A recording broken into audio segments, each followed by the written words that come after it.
maanaam seen loxo yi da ngay ñëw ñu ne la kat man duma la nuyu ndax damay bañ xoos la tellement liggéey bi dafa metti moo xam dëbb bi la wala wol wala soq. mais yéen man ngeen jéggal ma de bugguma saaga lii du kàddu saaga mais mas ngeen gis nit boo xam ne dafa duul ba pantalon bi wodd xamul ne pantalon bi wodd na mu continuer dox di duul ba pantalon bi simmeeku carrément muy dox ci mbedd mi taatu nen te moom xamul ne taatu nen la def est-ce que mas ngeen gis nit bu mel noonu voilà ñu continuer. ëllëg bu ma dénkoon réew mi xam naa vraiment budget bi nu ma koy séddalee dootuma jël ay milliards di ko def ci loo xam ne pour puukare la wala ngistal.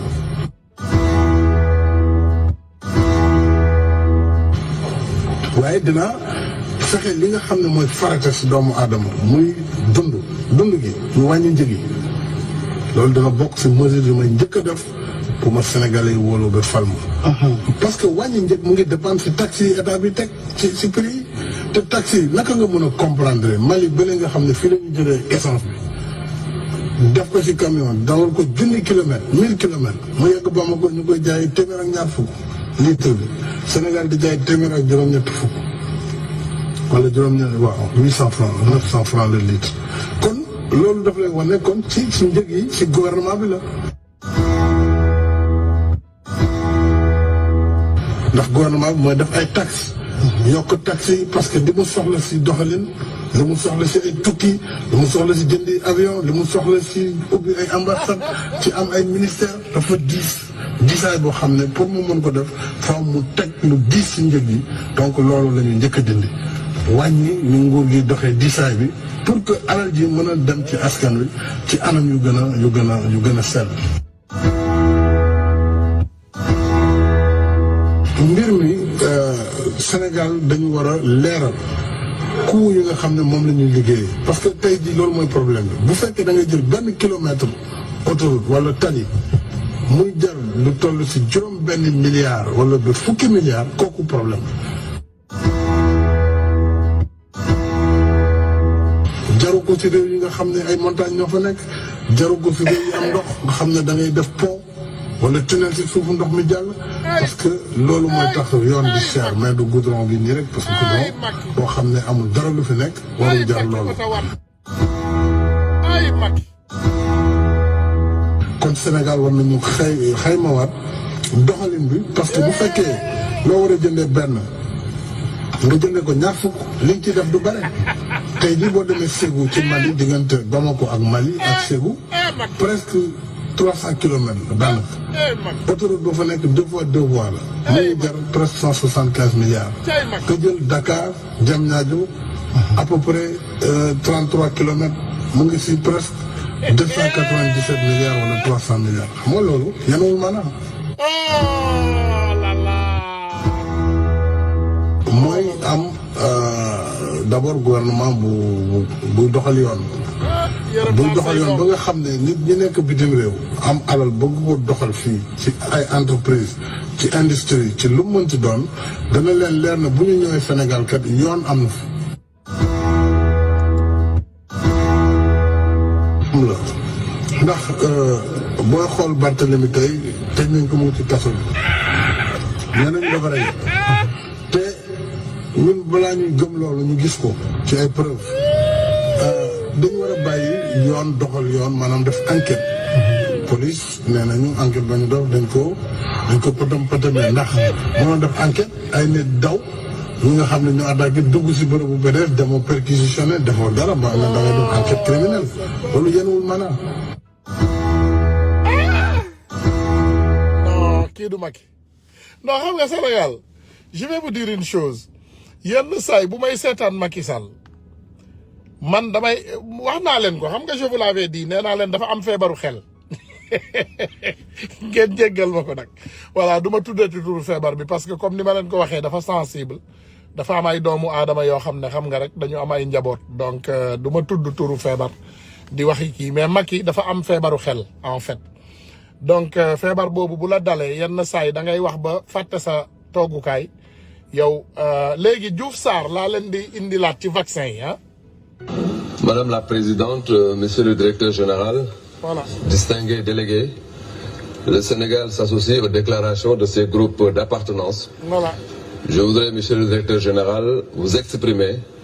à vous et à vos collaborateurs, l'appréciation positive de mon gouvernement et vous assurer de notre plein soutien dans la riposte mondiale contre le Covid-19. Monsieur le Président,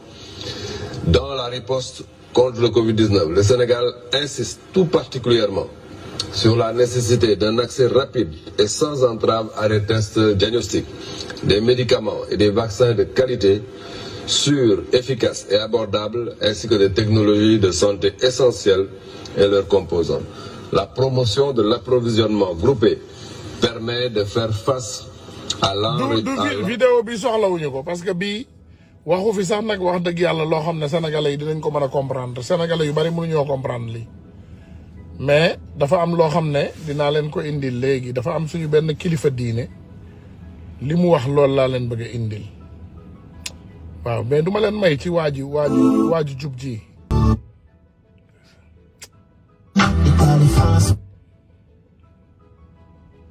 dafa am vidéo bu ma leen bëgg a tegal ci Pape Djibril Fall l'extraordinaire ndeysaan nit ku baax a ngi nii nit ku baax a baax xale yu baax rek la ñu am Sénégal tey boo jëlee exemple Pape Alé Niang un homme extraordinaire nga jël Pape Djibril Fall journaliste yu baax yi gis naa nag benn xale bu bees ndeysaan buñ ñu indil fële ci 2S Astu John ndeysaan mi ngi laaj ay questions elle demande des questions malgré nag xam naa duñ ko may lu bari parce que quand tu es dans un état de délinquant suñu kilifa diine bu baax baax gouvernement bi macha allah coronavirus bii de war ngeen ci am lu ngeen ci jàngee li ngeen ci jàngee mooy xam ngeen ni nit ñi gëmuñ leen wóoluwuñ leen jàngoro joo xam ne yaa ngi koy gis man caa teg sa loxo di wax ni nit ki ne ko jàngoro jàngi ni mu lànk ne du jàngoro ji xam nga ne yow la gëmut li tax nag bu ngeen leen waxee duñ ko gëm nag loolu moo wat a seetaat da ngeen leen tàmm wax te li ngeen di wax doonu dëgg moo tax bi ngeen leen waxee ne jàngoro jaa ngi nii ñu ne du dëgg la waa ji waxoon rek laay wax ba duggee ci oto bi accidenté ñu bari faatu ñuy génn néew yi di teg di génn ba yàgg ñu génne benn waaye mu ne faatu wu ma de waa ji ne ko yii faatu na de ab politicien la day wax rek faatu na mu ne faatu wu ma ñu ne ko faatu na de ab politicien day politique rek yóbbu leen ci ñi faatu suul ko loolu moo dal politiciens yii maanaam nit ñi dañ leen a mën a te wóolu nit ñi mënu leen a gëm loolu moo tax nag loolu mat naa xoolaat nii kenn du ko yore ab population ngeen wax lu dëgg ba boo leen waxee dëgg ñu weddi ko loolu dara jaru te loolu moo am nag ndax fi ne coolaag ne cob bay te nit ñi mënuñoo fexe ba gëm wax bi te ni tuwaa gii day ba leen ko suñ mun taxaa waxee génn xaalisam def ci ñëpp ko da di gëm ci saas waaye bu leen ko gouvernement bi doon wax ba déwén duñ ko faale loolu nag bu dalee ab gouvernement war naa xoolaat boppam xam ni moom mii yoon yu mu jaar du yoon wi te noonu kenn duñu yaree ab population bi ci toppaat mooy couvre-feu bii nga xam ne moom lañ def gendarme yi ak policiers yi nga xam ne ñoom lañ ko dénk xeeti reewande yi ñu ci waree ak itam nag xeetu xaw ma kañaan lañ koy tuddee xaw ma mbañeel lañ koy tuddee xaw ma topp ci nit ñiy dóor ak a gaañu leen neex def te mbir mi du xeex bataille sanitaire la da ngaa war a laaj bi nit ki wan ko yoon dimbale ko jàppale ko waaye nit nga doon aar nga far wàññeeku di ko gaañ ba lu raw li nga doon aare loolu laa gis man. ñii nga xam ne ñoom ngeen leen yóbbu ci terrain bi yar leen te jàngal leen te wax leen réew mi fi mu toll am réew ku ca nekk da ngay xam réalité réew ma waaye fekk imaam ci jàkkaam nga di ko jàpp di ko dóor ba di ko gaañ loolu ab jullit du ko def waxuma la ab jullit mais nit ku nit sax du ko def. yaa ngi romb nit ki ci buntu këram ne ko dugal ci biir kër gi rek bu fekkee jàmm nga bëgg waaye jàpp dóor dugg ci biir kër jàpp ay nit dem dóor gaañ loolu dara jaru ko waxuma la sax ñu di ci boole ay wax di wax léeg-léeg ba dépassé nit ñi ba yàgg seeni kilifa yooyu gouvernement na ci bàyyi xel yu tuuti la yoo xam ne ñu ngi koy xeeb te day gën di màgg rek te gis nga nit ki su fekkee ne da nga koo yare noonu mu ne cell bis bu fippoo rek musiba am. Sénégalais yi nag dina la su ko yore ab population. population da ngay wax ak ñoom yërëm leen dimbal leen te xam ne bañ lay fal looloo taxoon. kon nañ xoolaat ci wàllu woowu. bi ci des mooy dangaa waxoon de daaw di atum social la waaye ren jii nag moo war a doon atom social ndax ceeb bi ñuy séddale da ngay gis ku dikk ne la nañ seet ñi nga yeyoo man de xaw ma beneen koñ waaye koñ bii ma dëkk rek ñëpp a ko yeyoo koñ bii ma dëkk soo bëggoon nat naan kan ak kan moo fi yeyoo dimbal li doo bàyyi kenn ñëpp ngay dindi kon suñ bëggee dimbali nit ñi bu amul ko ko yeyoo ñëpp a ko yeyoo nañ leen jox dimbal suñ leen mënta jox ndimbal mënta daj xaalis biñ jëlee muy junni milliards yooyu ñu teg ko ci prix bi wàcce ko ba saagub ceeb bi du junni kon yëpp dañ ci mën a jox. exactement su fekkoon dañoo bëgg a dimbali nit ñi. en tout cas. dañuy wàññi ceeb bi. en tout cas wàññi suukar si. en tout cas wàññi diwlin bi benn bu nekk ñu wàññi ko ba ki néew doole mën caa joti su boobaa danañ ci jot. loolu mooy subvention déglu leen kilifa gi subvention. nit ñi sonn nañ de. boo demee ci àll bii de la fa nekk kenn mënu la ko wax. kon ren jii atum social la. bi ci toppaat nag mooy nawet baa ngi ñëw nit koo xam ne kii amoo loo nooroo xam nga doo am loo nawetoo kon gouvernement bi na bàyyi xel ne réew mu sonn mu kiif mu feebar moo fi nekk ma bëgg mu jàppale leen jàppale gi nag bu mu ko jaarale ci politiciens yi la ma la waxoon na ko jaare ci nit ñu wóor ñoo xam ne yi jàppale dañ jot ndax li ëpp ci li ñuy séddale kat dégg lañ ci am ndax boobee ba léegi kenn taawu gu fii ne ma la ñuy séddale gouvernement bi jot naa ci kon nañ dimbali nit ñi jàppale leen baykat yi dañ leen dimbali amuñ jiw amuñu dund amuñu matériel bu ñu bayee la muy jur nag mooy soo ngeen leen bàyyee noonu ñoom ñëpp dañuy bàyyi foofu yi àll ba ñëw fekk si leen foofu ci tax yi boo xanteeg yéen ci loolu ngeen yor ñu jéem ca am seen ngëm kattan te it na dimbali nit ñi wutal leen ab diir boo xam ne bi dañ mën ñibbi seen kër yi ndax na nga xam ne kat fii de am na borom kër yu yalwaan yoo xam ne bii seen alal la nga Dakar dañoo mënta dem am na ñoo xam ne ñi nga Dakar bëgg ñibbi bay mënuñoo dem gouvernement bi na jël na def xelam ci xam ne nit ñi dañoo sonn am maa ñi ci des nag diggante ministère yaag député yaag attekat yaag ñaaju ñoom ñëpp rek xam nañ ne nekkaluñ fi kenn seen bopp lañ fi nekkal nit ñaa ngi xiif ba sonn amuñu dara amuñ fuñ jëm amuñ ku leen jàppale damaa defoon ne kay kenn ku nekk day wax ne man de sama salaire ñaari weer joxe naa ko ginnaaw nit ki nee ko toogal ci sa kër te amulum lekk yow nga ne ko toogal ba nag bu weer dee nga fay sa sol def sa poos xam nga ne yaa ko tey nu fa toog bu fa toogee léegi mu jóge fa su fekkoon ne daal bëgg nañoo dimbale doomu aadama yi dañuy maye seen salaire ñaari weer ñu dajale ko jox ko doomu aadama yi dimbali ko assemblée bi nag moom ku leen di tudd sax daanaka moom jurul wax moom assemblée moom ñooñu duñ dara boobaa ngi léegi ndax dégg ngeen leen fenn te nee ñu yéen lañu fa nekkal ndax dégg ngeen kenn ci ñoom tàmbale ca Moustapha Niasse fa ca suuf seen caisse noire boobu tey ñuy tibb ci génne ko dimbalee ko doomu aadama yi lu may ñu toog di seetaan déggoo ci kenn kon boo liggéey gi civil bala ngeen a farati député na ngeen xool kii kan la voilà donc gars yi boobu ñoo ko déggal suñu bopp mënumaa dem nag comme ni ma leen ko waxee toujours rek mënumaa dem te indiluma leen encore une fois vidéo ndaw soosu nga xam ne moom moo ñu jooyloo tey ñun ñëpp parce que dafa am vidéo boo xam ne moom moo ñu jooyloo dafa am vidéo boo xam ne caat am na lu caat wax fii xaaral ma xool sa bopp ñi la jege. voilà caat am na vidéo bu mu fi def xaar leen ma dégluwaat fii monsieur Fall. Bonjour à toutes et à tous. Merci Boris pour ton invitation. bu ma dégloo waa ji sama xol bi sax mooy jeex. ñi sàcc sëriñ bi taxaw di leen defal intervention ñun fu ñu jëm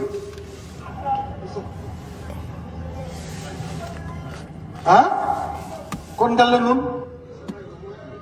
kon ngal la noonu xaj sidi comme que sëriñ bi moom moo fi nekkal yàlla te Fatou Seydina yonent bi nee na walaw anna Fatimata bintu Muhammadin saraqat la qataat Seydina Muhammad yada léegi sëriñ bi am koo xam ne kii taalibeem nga sàcc na alalu jàmbur mu taxaw di ko defal intervention pour ñu bàyyi ko kon fu ñu jëm bu ñu tëjee nit mu tooñ sëriñ bi defi intervention sama taalibe kenn du ko tëj kon la mu sàcc yow la ko jox mucc mënut a mucc te bu kanam xoolal rek Seydina al-Qudaa li mu ci wax attekat yi ñaata lañu ñett ki ñu jënd mu àtte lu dul dëgg fu mu jëm sëriñ bi lan lañ ko def dañ ko jënd wala dañ ko def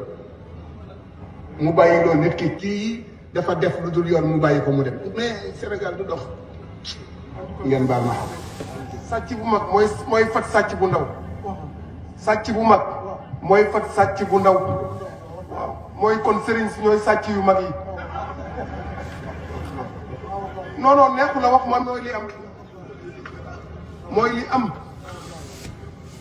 sëriñ boo xamante ni bii sa cër ci yàlla wala dogal la cër ci yàlla mi ngi aju ci enveloppe bi nga koy jox ana ngor ak diine te soo waxalee yàlla ñu ni dafa tàng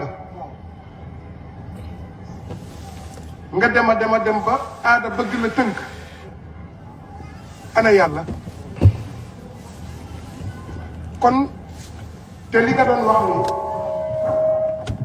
ni ñuy sàcce dafa ëpp te ñi waroon sëriñ si tey ci waxin dañoo waroon nekk antivirus lañ waroon nekk mais ñoom ñoo mujj soppaliku di ay virus. antivirus soppaliku doon virus mooy li am ku ci nekk ni nga gëmee sa sëriñ soo ko gëmee woon yàlla kon mbir mu du agsi fii. en tout cas. te ñàkk fayda mënul weesu nga jàpp sa bopp jaam ba noppi di ko jiiñ keneen. en tout cas. jaam bi dafa war a goreel. ñàkk fayda mënul weesu de. soo goreelee nga jàppee sa bopp jaam di ko jiiñ Macky Sall wala di ko jiiñ sëñ si. déedéet yow yaa jàppee sa bopp jaam. sëriñ bi wax dëgg la. bu ko jiiñ kenn. xam nga il faut que sénégalais yi ñu am lu ñu xam. lii yëpp nag wax naa ko duma leen raté nag. fusil balu fusil baa ngi ñëw. on ne peut pas habiter dans un pays. On a accepté d'être des esclaves. Après, maintenant, on blâme les autres. Madame, nous disons que nous avons nous koy ñeneen ñooñu du suñu problème. On est notre propre problème. Ñun problème bi gëna mag ci aduna bi d'abord ñun la. Xam nga bala ñuy blâmer kenn ci suñu ay problème nañu xolaat d'abord suñu bop. Le plus grand problème du Sénégal c'est nous d'abord, it's us. Ñun ñoy problème bi gëna mag. Parce que ñun ñoo nangu ñu noot ñu. Ñun ñoo nangu ñu fen ñu ñun ñoo nangu ñu toroxal ñu ñun ñoo nangu ñu toroxal suñu ay waajur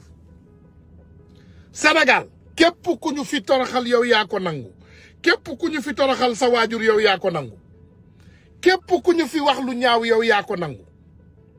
donc man maa ngi fii Amérique defe naa gis ngeen ma ni may defante ak ñoom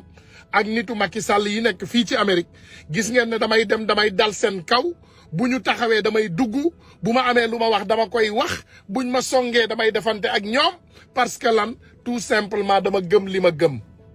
ma xam ne bu mu njaam yow yaa ko mën a daggal sa bopp kenn du la ko daggal doomu aadama mbéjum kanam yow yaa koy fajal sa bopp doo bàyyi ñu gifler la pour nga ñëw woo Sénégalais yi venez m'aider on m'a giflé c'est ça la réalité lii dëgg ci Sénégal ñun la ñun ñooy traître yu njëkk ñun ñooy jaam yu njëkk ñun ñooy défaillant yi njëkk ces personnes de Mbour 4 yéen a voté loon Macky Sall yërëm naa leen lool nag mais Macky Sall yéen a ko lalaloon tapis rouge c'est vous qui avez mis le tapis rouge devant Macky Sall mu ñëw ngeen lalal ko tapis rouge mu ñëw dig leen ay terrain dig ko Macky Sall ku la digul ndekki joxu la ko ku la dig ndekki joxu la ko kooku bu la diggee añ loo ciy xaar wala ku la dig añ joxu la yow mu dig la reer nga ne non comme joxuma añ dina ma jox reer wala tey ngeen toog di yow waay wala Marème Faye Sall jàppale nu Marème Faye Sall waaw Macky Sall jàppale ñu bu leen fontoo nit ñi bu leen fontoo seen bopp bu leen yablu seen bopp ay nit yu baax ngeen ay jullit ngeen di ay kilifa ak ay borom kër seen mettit mooy sama mettit mais xam leen ne Macky Sall lim leen teg yéen a ko teg seen bopp Macky Sall daf leen di xiifal ba ngeen xiif mu ñëw jox leen ku ne junni ne wotal leen ma ngeen topp fi ngeen xool li baax teg ko fële jël li bon ànd ak moom waxal leen seen bopp dëgg ku leen waxul dëgg wax leen fen bu ma leen fi toogee may leen dëgg di leen tàccu bravo bravo bravo dama leen wor bëgguma leen respecté wu ma leen ndax ki nga xam ne moo leen waroon génn xeexal tey moo nekk Idrissa Seck ak ñoñoom fatu na fan ngeen gis Idi fan ngeen gis vous avez vu Idi où Idrissa Seck foo leen ko gis loo leen di wax waa koñ ba yéen a ngi génn di jooy you guys are crying and we crying with you mais pourtant démb biñ leen di ne bu leen votel Macky Sall baaxul ci yéen yéen a génnoon votel ko vive Macky yéen a ko votel donc bu dee yéen a génn votel Macky yéen a ko génn votel yéen a génn ànd ak Macky Sall donc tey ay jafe-jafe bu amee dëgg bi neexul ah dëgg neexul waaye nag yéen a àndandoo ak moom Macky Sall moo leen fi saaga kas leen fi wax leen lu ñaaw lu ne après mu ñëwaat temps élection bi mu jotee taxaw ci seen kanam Mbour 4 waaw je vais parler avec le gouverneur nangam mu jël seeni kër di ko toj ngeen ne non da ngeen di dem ñaani Macky Sall way il va vous subventionner dina toj seen kër 300 000 wala seen këru 1 million wala seen këru 2 millions wala 3 millions bu ko tojee dina ñëw jox leen yéen ku nekk 100 000 ne leen votel leen ma waaw bu leen déglu nit ñi ngeen dem encore ngeen votel ko te boo leen ko votelee déwén ak jàmm ak salaam li leen di dal mooy raw li leen dal ren yeewu leen réveillez-vous yeewu leen mbéjum kanam borom moo koy fajal boppam suñu wootee marche jël leen seen xaalis yëpp ngeen dagg ko billet ngeen dem une fois pour toutes ma wax leen dara boo leen amee njiit bu baax ci Sénégal da di ngeen dellu ci seen kër yi ginnaaw suba man maa leen ko garantir ndax ñii xeex pour ngeen jot ci man ci lay bokk waaye tant que Macky Sall mi ngi ci bopp réew mi Macky Sall jiite réew Machiavel lay def dinaa leen tegal lancement rek laa leen di may ci affaire waxtaanu Machiavel moom laa bëggoon def tey waaye bu subaa dinaa leen ci gën a ñëw ñu gën cee waxtaan mais ci français la dinaa leen tegal tuuti waxtaanu Machiavel ak ni nga xam ne noonu lay nootee ay doomu noonu la digalee ay nit nu ñuy nootee ay doomu aadama bu ma leen ko tegalee après bu subaa nag ñu ñëw gën a yaatal Machiavel boo leen demee sur YouTube l'art de gouverner moom la Macky Sall di lire toujours déglu leen l'art de gouverner par Machiavel après bu ñu ñëwee nag You know that apps and websites are après collected. bu ñu ñëwee incha allahu rabbi dinaa leen ko tegal beneen jour ngeen gën koo déglu voilà ñëw leen maa ngi leen koy tegal voilà Bonjour à tous. déglu leen. Alors aujourd'hui, on va parler d'un auteur aussi connu que méconnu. Aussi connu que méconnu parce que son nom, tout le monde le connaît, à tel point qu'il y a même un adjectif qui a été constitué à partir de son nom. Mais méconnu parce que, en réalité, cet adjectif caractérise extrêmement mal la doctrine philosophique de cet auteur. Cet auteur, c'est Nicolas Machiavel, Nicolas philosophe Machiavel. florentin de la Renaissance. Voilà. Et il est notamment connu pour avoir publié un ouvrage intitulé Le Prince en 1513, qu'on pourrait définir 1513, comme une sorte de manuel Voilà. à l'usage des gouvernants. Voilà. La philosophie de Machiavel, c'est une philosophie essentiellement politique. Alors je dis essentiellement parce que on va Essentiellement voir qu'en politique. réalité, sa philosophie n'est pas que politique, mais elle a une destination, elle a une vocation politique qui consiste à définir l'art de gouverner. L'art de gouverner, c'est vraiment ce qui définit le mieux la chose politique depuis l'Antiquité, c'est-à-dire l'art de gérer, l'art d'administrer la vie dans la cité, la vie dans la communauté. Et l'art de gouverner, selon Machiavel, on va voir qu'il sort un petit peu de l'ordinaire, ou en tout cas des normes politiques qui étaient en vigueur jusqu'à son époque. Alors je disais en introduction que cet auteur était méconnu du fait qu'on l'associait injustement à un adjectif machiavélique qui n'est pas représentatif de sa doctrine. Machiavélique, ça signifie qui fait preuve d'une intelligence malicieuse, d'une intelligence presque diabolique. Il y a l'idée d'une malveillance, il y a l'idée d'une mauvaise intention à la base du machiavélisme. Alors que, en réalité, chez Machiavel, il n'y a pas cette idée de perfidie, il n'y a pas cette idée de faire le mal pour faire le mal.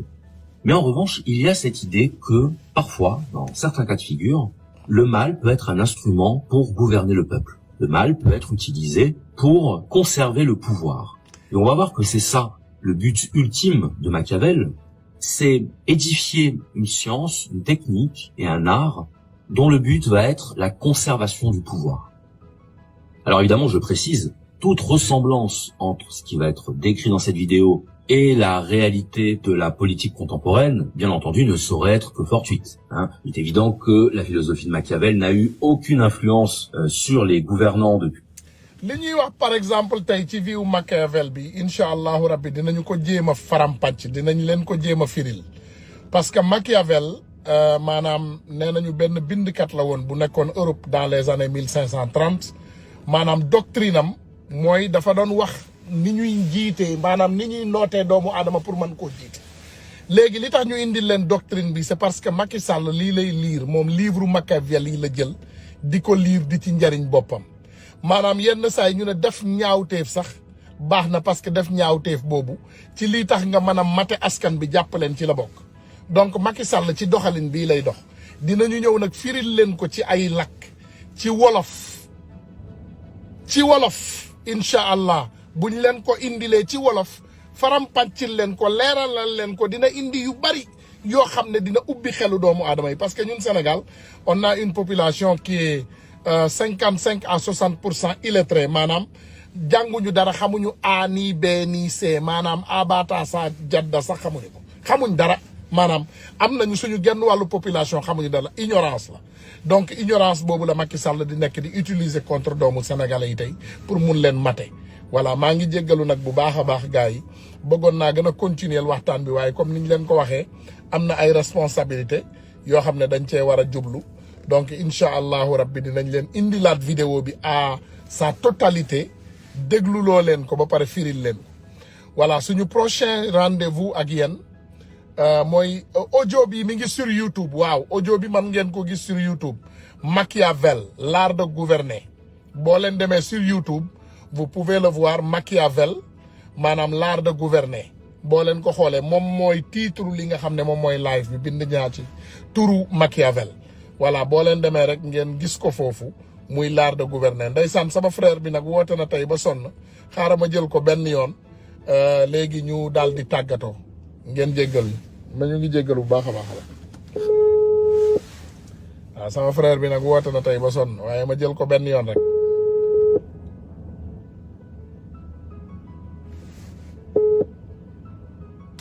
voilà allô oui c'est en ligne c'est sur YouTube et en ligne aussi Sidi Lamine Niass l'avait bien dit Sidi Lamine Niass waxoon na ko doomu aadama yi bu baax parce que en fait Macky Sall livre boobu daf ko am moom doctrine boobu ci lay dox parce que Sidi daf ko bett muy lire livre bi donc mu jaaxaloon Sidi trop mu laaj ko question bi nag parce que en fait Macky Sall balaa muy ñëw sax ci nguur gi moom il est bien informé dans ça parce que bu leen fàtte ingénieur la ingénierie maanaam ingénieur li muy def la plupart des temps mooy day jàng day wut ay xam-xam ça ne veut pas tout dire que ay xam-xam yu positif mais dina am lu ko bett ci li nga xam ne vraiment Macky Sall dina ko comprendre dina am lu ko bett Macky Sall dina am lu ko bett ci loo xam ne moom mooy lii mu yaakaar ci doctrine Machiavel bi dina ko bett parce que moom dafa xalaat ne li nga xam ne moom la ci jàng yëpp moom lay utiliser contre sénégalais yi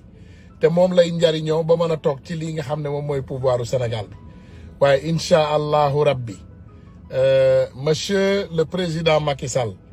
on fera face il faut savoir que les Sénégalais feront face à toi dina metti nag du yomb ce ne sera pas facile parce que lu yomb baaxul ñun ñii di xeex ak yow bëgguñu xeex bu yomb bëgguñu ñu jàkkaarloog yow rek nga tëdd nga ne au secours je suis tombé déedéet bëgguñu loolu dañu bëgg a xeex ak yow te dañu bëgg a xeex bi metti dañu bëgg mu tar dañu bëgg ay doomu aadama ñàkk ci seen bakkan pour sénégalais yi valoriser xeex bi dañu bëgg loolu Macky Sall sénégalais yaa ngi ñàkk seen bakkan gratuitement j'en suis sûr et certain que pour venir se battre ñàkk seen bakkan sénégalais yi dinañ ko def y a les sénégalais qui meurent gratuitement